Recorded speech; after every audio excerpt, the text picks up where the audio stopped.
Now, KwaZulu-Natal has recorded the highest number of child deaths due to malnutrition in the last 5 years. This is according to Health Minister Dr. Motsoaledi when answering a question in session in Parliament. According to the Minister, of the nearly 4,500 children younger than 5 who died in the past 5 years, over 1,200 were from KZN. Let's unpack this further now with Christine Muhigana, who's the Unicef SA representative. Christine, thank you so much for your time and for joining us this afternoon. Maybe let's just start off by unpacking what malnutrition is and how does one know or detect when a child is malnutritioned? So there are different levels of malnutrition, and the figure that you stated refers to is actually wasting, which is acute malnutrition. And acute malnutrition happens in a child when their weight is too low for their height. So this is something that can be detected even at home, at community level. There are very simple ways of gauging, measuring with a tool called MUAC, which measures the circumference of your child's arm, and you can easily then determine whether your child is too low. The weight of your child is too low for their height. This is wasting is a symptom of acute undernutrition. Usually it's because of insufficient food intake or a high incidence of an infectious disease such as diarrhea.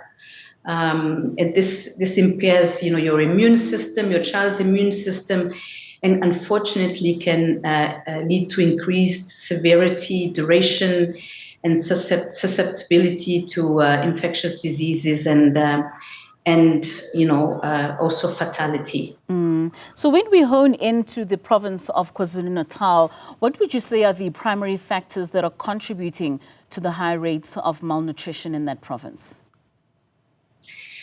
So the causes are not specific to KwaZulu-Natal, unfortunately, but it's acutely more prevalent and present in KwaZulu-Natal.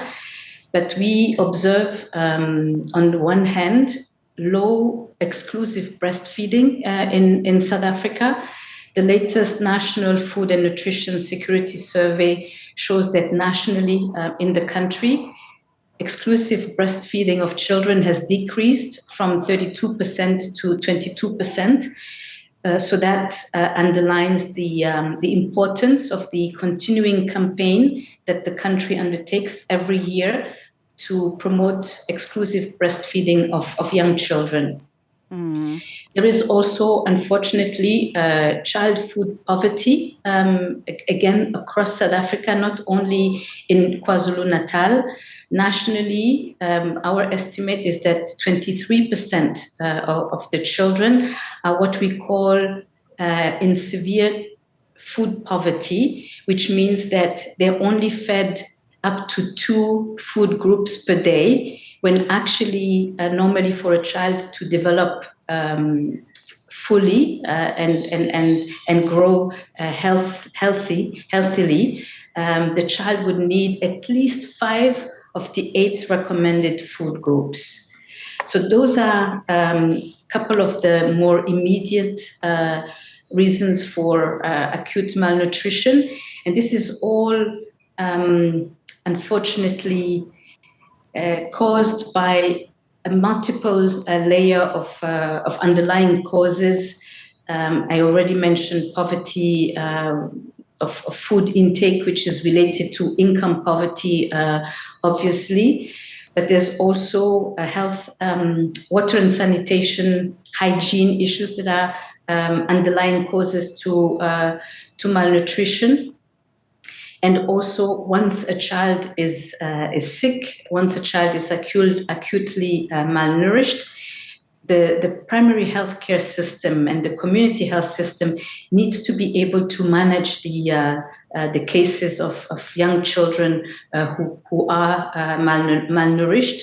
They need to be trained. They need to be equipped to first detect the acute malnutrition and then also to administer the supplementary feeding or the treatment and medical care that's necessary.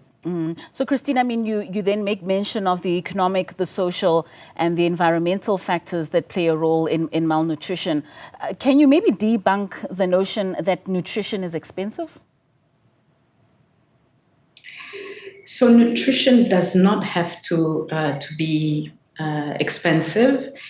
What is observed is that our children, particularly the poorest one, they eat too little of what they need, and many actually eat too much of what they don't need. I mean, poor diets are now a main risk factor of the burden of disease in children in South Africa. And particularly in cities, many poor children actually live either in what we call food deserts, where there is an absence of healthy foods. And healthy foods don't need to be necessarily expensive, or they are in what we call or nickname food swamps. And children would be confronted with an abundance of high calorie, low nutrient, processed foods, because families will often select something that's convenient, that may be lower cost, which is sort of pushed to communities, to families, to children, but it doesn't have to be so.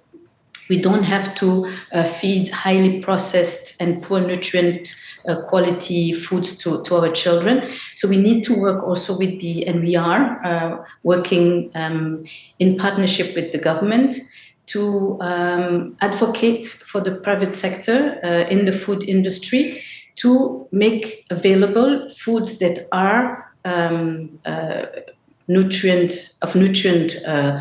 quality and are accessible. We should not be in a situation, in an environment where high calorie, low nutrient and processed foods are what's on the shelves of our supermarkets. So, Christine, I mean, you made mention that the primary health system should be equipped with knowing how to deal with malnutrition. Perhaps speak to us about some of these specific programs or initiatives that UNICEF is implementing in areas like KZN and across the country to address child malnutrition. Are these programs designed to meet the needs of these communities?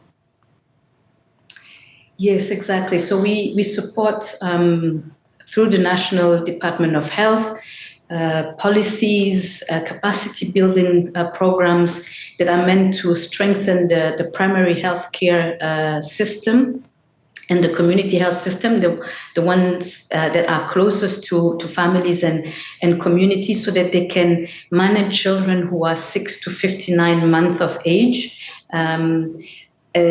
As long as they are and as long as they are adequately trained and receive ongoing supervision and support, we ought to be able to address the issues that we see, whether in KZN or other provinces.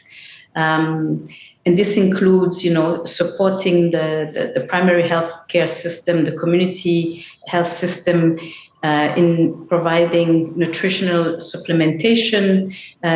It's sometimes also an issue of stock out of the supplemental nutrition that children need when they are acutely malnourished. And also the availability of the right treatment and the capacity to administer the medical care as appropriate to a given context. So we are working with the government, with the National Department of Health, in looking at the kind of guidance, the training, the capacity building that's needed in the primary health care and community health care systems. And I can imagine that those interventions need to be culturally relevant and tailored to the specific needs of those communities that you serve. Right. So I spoke about the private sector, the food and industry, what they do, and what we would like them to, the way we would like them to behave. But there's also the behavior, the knowledge and attitudes of families and communities themselves. And that's where the cultural context comes in, and guiding them, helping them recognize and keep those cultural habits and behaviors that are positive, and not necessarily adopt new behaviors, coming with modern ways of living, which are not necessarily the best for the nutritional status of our children.